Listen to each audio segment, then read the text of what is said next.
¿Y si el dios al que adora una nación entera fuera en realidad un monstruo? ¿Quién se atrevería a decirle que sus placeres se han convertido en la peor pesadilla para miles de personas? El viento del desierto llevó gritos a través de Memphis aquella noche, pero nadie se atrevió a investigar su origen. Detrás de los muros del palacio, iluminado por 1000 lámparas de aceite, un joven soldado se quedó paralizado de horror al presenciar lo que lo atormentaría hasta su último aliento. Ante él un hombre se retorcía en agonía. Su cuerpo desnudo brillaba cubierto de miel, atrayendo nubes de insectos. Escarabajos le arrancaban la carne. Hormigas de fuego creaban ríos de dolor sobre su piel y avispas lo picaban repetidamente. Los gritos de la víctima se habían convertido hacía tiempo en gemidos, su voz destruida por horas de tormento.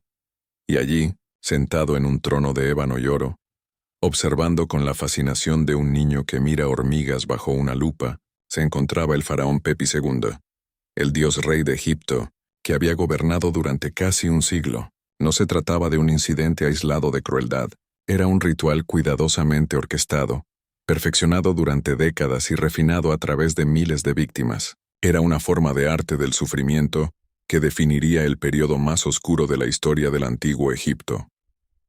El reinado de Pepi, que se extendió durante un tiempo sin precedentes, pasó de ser la promesa de una edad de oro a una pesadilla sistemática que consumió la vida de casi 50.000 almas. La tortura de la miel, como se susurraba en los rincones más oscuros, era simplemente la joya de la corona en una colección de depravaciones que terminarían por desgarrar el tejido mismo del reino antiguo. La historia de Pepi es la de cómo el poder absoluto corrompe absolutamente, pero más que eso, es el relato de cómo la mayor fortaleza de una civilización, su fe inquebrantable en la divinidad de su gobernante, se convirtió en su debilidad más catastrófica. Lo que hace que su historia sea particularmente escalofriante no es solo la escala de sus atrocidades, sino la metódica, casi burocrática eficiencia con la que se llevaron a cabo. No era la violencia aleatoria de un tirano loco, era una tortura calculada, organizada e institucionalizada que requería la cooperación de miles de administradores, soldados y sirvientes. El mal se convirtió en rutina. El horror se transformó en protocolo y el sufrimiento se elevó a política de Estado. Para entender cómo Egipto llegó a este punto, debemos comprender las circunstancias que permitieron a un niño de 6 años ascender al poder absoluto. Hacía miles de años Egipto se encontraba en la cúspide de su poder. Las grandes pirámides ya eran antiguas, y el imperio gozaba de una prosperidad sin igual. En este mundo de orden nació Pepi II. Cuando su padre, el faraón, murió repentinamente, el príncipe de 6 años se encontró en el trono del imperio más poderoso de la tierra. Al principio, su madre y su tío gobernaron como regentes, pero el poder absoluto en manos de un niño demostraría ser un veneno mortal. Los primeros relatos lo describen como precoz e inteligente, pero con una inquietante fascinación por el poder y el dolor. Donde otros niños jugaban, el joven Pepi observaba ejecuciones con absorta atención, interrogando a los verdugos sobre sus métodos. Sus tutores, obligados a verlo como un dios encarnado, interpretaron estos intereses como signos de una sabiduría divina. La transformación de niño a monstruo fue gradual. A los 10 años ordenó a un sirviente que había derramado vino que permaneciera bajo el sol hasta morir. A los 15 había establecido un laboratorio divino, secreto en el palacio, para realizar experimentos sobre los límites de la resistencia humana.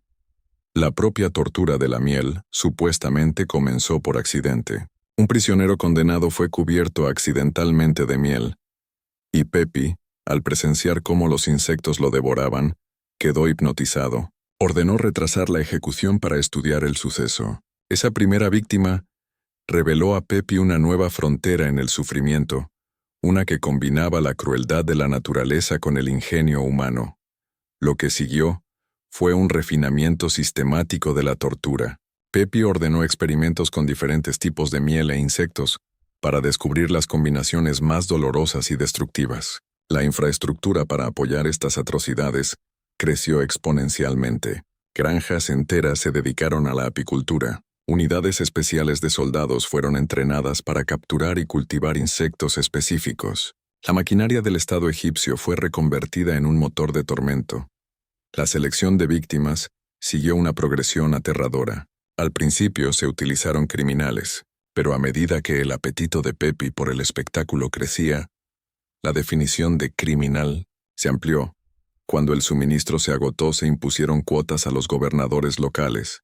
Familias enteras se despertaban para descubrir que sus seres queridos habían sido secuestrados, acusados de crímenes falsos y destinados a las cámaras de miel de Memphis. El impacto psicológico en la sociedad fue devastador. Los padres desfiguraban a sus hijos para que no fueran seleccionados. Familias enteras huían al desierto. Las autoridades religiosas se encontraron en una posición imposible. ¿Cómo cuestionar a un Dios viviente? Su silencio permitió que el horror continuara. Las consecuencias económicas fueron igualmente catastróficas. La agricultura, que había sido la base de la prosperidad egipcia, fue reemplazada por la producción de miel. El comercio se detuvo y la disciplina militar se desvaneció, ya que los soldados se convirtieron en meros recolectores de víctimas e insectos. Cualquier intento de resistencia era aplastado con una crueldad ejemplar. Un grupo de sacerdotes que intentó declarar a Pepi corrupto fue sometido a la tortura de la miel, mientras sus familias eran obligadas a observar antes de sufrir el mismo destino. El mensaje era claro. La oposición significaba la aniquilación total. A medida que Pepi envejecía, sus torturas se volvieron más extrañas y teatrales.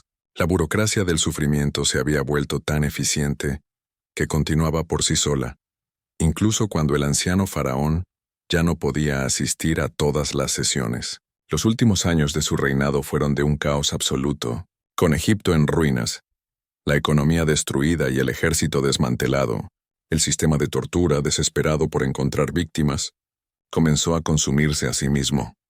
Cuando la muerte finalmente llegó para Pepi II, después de casi un siglo de gobierno, encontró un reino ya muerto en todo menos en el nombre. Lo que siguió fue una breve y brutal lucha por la sucesión sobre las ruinas de una gran civilización. El reino antiguo, que había perdurado durante casi un milenio, colapsó por completo en una década. Inmediatamente después de su muerte, se desató una ola de venganza. Cualquiera asociado con el régimen de terror fue perseguido y asesinado, a menudo sufriendo las mismas torturas que habían infligido. En su furia, el pueblo destruyó las instalaciones de tortura, quemó los registros y aniquiló cualquier cosa relacionada con el reinado de Pepi.